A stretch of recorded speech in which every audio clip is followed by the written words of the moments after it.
Hello everyone, I am Mansi Jain. Welcome to my channel. आज के इस वीडियो में मैं आपको बताऊंगी एनपीएस के बारे में। एनपीएस यानी कि नेशनल पेंशन सिस्टम बेसिकली एक रिटायरमेंट प्लानिंग प्रोडक्ट है। ये एक पेंशन कम इन्वेस्टमेंट स्कीम है जो कि गवर्नमेंट ने लॉन्च करी है। इसमें क्या होता है, आप इसमें पैसे डलवाते रहते हैं, फिर आप एक समय के बाद उससे विड्रॉ कर सकते हैं। तो पेंशन क्यों कहते हैं इसको? बेसिकली आप कुछ अमाउंट तो लमसम विड्रॉ करेंगे, बाकी की आपको एनुइटी परचेज करनी होगी। इसका मतलब होता है कि वो आपको मंथली मिलेगा बेसिकली अमाउंट ना, तो इसलिए इसको पेंशन स्कीम कहते हैं।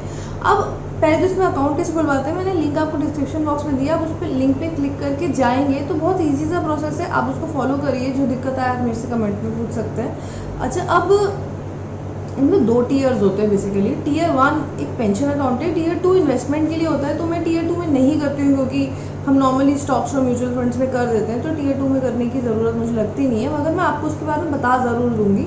टीयर 2 में कोई टैक्स बेनिफिट भी नहीं मिलता है, जो टैक्स बेनिफिट्स है वो टीयर 1 में ही मिलते हैं। अब टीयर 1 है क्या? टीयर 1 जैसे कि मैंने कहा एक पेंशन अकाउंट है, इसमें आप पैसे जमा कराते जाते हैं, ठीक है। और फिर आप पहले तो अकाउंट ओपनिंग के आप 10 साल तक विथड्रॉ नहीं कर सकते। 10 साल खत्म होने के बाद विथड्रॉ कर सकते हैं। तो विथड्रॉ जब आप करने, अब बेसिकली विथड्रॉ करने की एज क्या है? पहले तो देखिए, 2 केसेस होते हैं इसमें। एक आपने विथड्रॉ किया जब आपकी सुपर एनुएशन की एज आ गई, या आपने 60 साल के आप हो गए तब विथड्रॉ किया, या आपने प्री मैच्योर एग्जिट किया यानी कि अभी आप 60 ईयर्स की एज या सुपर एनुएशन की एज नहीं आई है, उससे पहले ही आपने विथड्रॉ करना चाहते हैं, उससे पहले आप एग्जिट करना चाहते हैं, तो क्या होगा? देखिए, पहले वाले केस में जब आप 60 ईयर्स के हो चुके हैं या सुपर एनुएशन की एज आ चुकी है, अब आप विड्रॉ करना चाहते हैं, इस केस में आपको कम से कम 40% जो आपका अक्यूमुलेटेड कॉर्पस है उसका 40% कम से कम उसकी आपको एन्युटी परचेज करनी होगी। यानी कि उतना तो आप लमसम कर नहीं सकते, कम से कम 40% तो आपको ये करना है कि आपको मंथली मिलता रहे एज पेंशन। जो रिमेनिंग अमाउंट है वो आप लमसम विड्रॉ कर सकते हैं, ठीक है। तो मैंने क्या कहा, अगर आप 60 ईयर्स के हो जाते हैं या सुपर एनुएशन की एज आ जाती है तो आप 40% आपका जो है वो परसेंटेज है जो आपने कम से कम जिसका आपको एन्युटी परचेज करना है, बाकी आप लमसम कर सकते हैं। अब इस केस में अगर आपका अक्यूमुलेटेड कॉर्पस 2 लाख तक है, कितना अमाउंट है? 2 लाख तक, तो आप 100% लमसम विड्रॉ कर सकते हैं। दूसरा केस आता है जब आप अभी 60 ईयर्स की नहीं हुए हैं या सुपर एनुएशन की एज नहीं आई है, फिर आपको कम से कम 80%, कम से कम 80% की आपको क्या करनी पड़ेगी?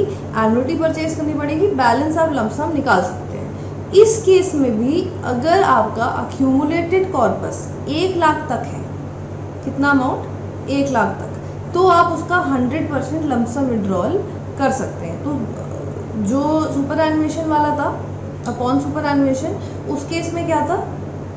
2 लाख का था और उसमें था 40%, इसमें 80% और 1 लाख। और अगर इन्वेस्टर जो डिपॉजिट कर रहा है उसकी डेथ हो जाती है तो 100% अमाउंट उसके नॉमिनी या लीगल एयर्स के पास चला जाता है। अब आगे चलते हैं। देखिए, अब आप जो होता है ना, ये जो एनपीएस होता है, ये फंड मैनेजर्स जो है, आपका जो अकाउंट है फंड मैनेजर्स मेंटेन करते हैं। तो आप जो भी कंट्रीब्यूट करते हैं आगे इन्वेस्ट हो जाता है, तो आप उसके रिटर्न्स को एंजॉय कर सकते हैं। धीरे धीरे आपका कॉर्पस बिल्ड होता है, तो आपको ये फंड मैनेजर चूज़ करना होता है। तो आप ना रिटर्न्स देख सकते हैं कौन से फंड मैनेजर की क्या है, उसके लिए भी लिंक मैं डिस्क्रिप्शन बॉक्स में दूंगी, आप जाकर देख लीजिएगा अगर आपको ज़रूरत हो तो। और अब जो है इन्वेस्ट करने के लिए एनपीएस आपको क्या क्या ऑप्शंस देता है? Equity, corporate debt, government securities, alternative investment funds. 2 तरीके से आप इसमें चूज कर सकते हैं। एक होती है एक्टिव चॉइस, दूसरी होती है ऑटो चॉइस।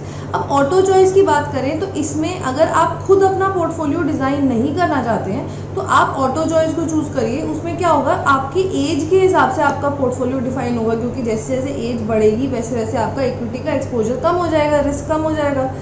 मगर अगर आप चाहते भाई मुझको अपना पोर्टफोलियो खुद डिज़ाइन करना है तो उसके लिए फिर आपको एक्टिव चॉइस को चूज़ करना है। तो आप अपने आप डिसाइड कर सकते हैं कि भाई आपको, अगर आप कंजर्वेटिव हैं और आप खाली कॉर्पोरेट डेट और एक गवर्नमेंट सिक्योरिटीज़ में इन्वेस्ट करना चाहते हैं तो आप वो चूज़ कर सकते हैं। या आपको थोड़ा इक्विटी का एक्सपोजर चाहिए तो आप उसको भी थोड़ा सा 5-7% जितना भी आपको चाहिए आप उसको भी चूज़ कर सकते हैं। तो आप बेसिकली अपना पोर्टफोलियो खुद भी डिज़ाइन कर सकते हैं, ये भी अलाउड है, ये भी आपको ऑप्शन दिया हुआ है। अब अगली बात आती है बेनिफिट्स की। जैसे मैंने कहा था आपको टीयर 1 में, अभी हम टीयर 1 डिस्कस कर रहे हैं, टीयर 1 में आपको टैक्स बेनिफिट्स मिलते हैं। सबसे पहला बेनिफिट ये है कि आपको इसमें 2 लाख तक की डिडक्शन मिल सकती है। तो आप जैसे हर साल इन्वेस्ट करते हैं, 1.5 लाख तक की डिडक्शन तो 80C में ही मिल जाएगी। वैसे आप PPF में करते हैं कई लोग, तो मैं आपको रिकमेंड नहीं कर रही हूँ, मैं बस आपको नॉलेज दे रही हूँ कि 1.5 लाख की डिडक्शन तो आपको इसमें PPF 80C के अंडर मिलती है। 50,000 की एडिशनल डिडक्शन मिलती है इसमें आपको दूसरे सेक्शन में, ठीक है। तो 2 लाख तक की डिडक्शन आपको कंट्रीब्यूट करने के लिए, जो आप कंट्रीब्यूट करते हैं हर साल, वो मिल जाएगी। ऑल्दो आप जब रिटर्न वगैरह फाइल करेंगे तो 2 लाख एक सेक्शन में नहीं है, तो वो आपको थोड़ा प्रोफेशनल ओपिनियन लेना पड़ेगा।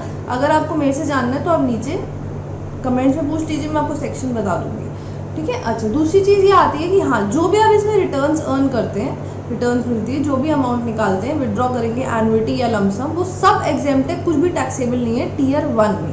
तो टीयर 1 में आप ई है, एग्जेम्प्ट एग्जेम्प्ट एग्जेम्प्ट, यानी कि सब कुछ एग्जेम्प्ट है इसमें। प्लस आप जो इन्वेस्ट कर रहे हैं उसका भी डिडक्शन आपको मिल जाएगा।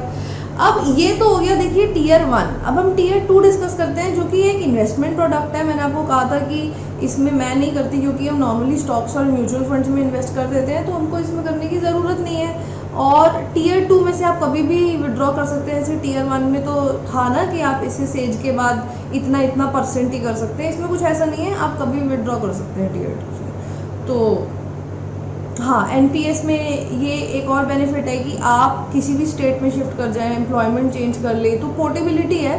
ऐसा नहीं है कि आपको एक ही जगह होना ज़रूरी है, आपने NPS अकाउंट खोल दिया तो आपको वहीं होने की ज़रूरत है, ऐसा भी कुछ नहीं है, ठीक है। और तो इसमें कुछ और ऐसा कुछ खास बताने वाला है नहीं।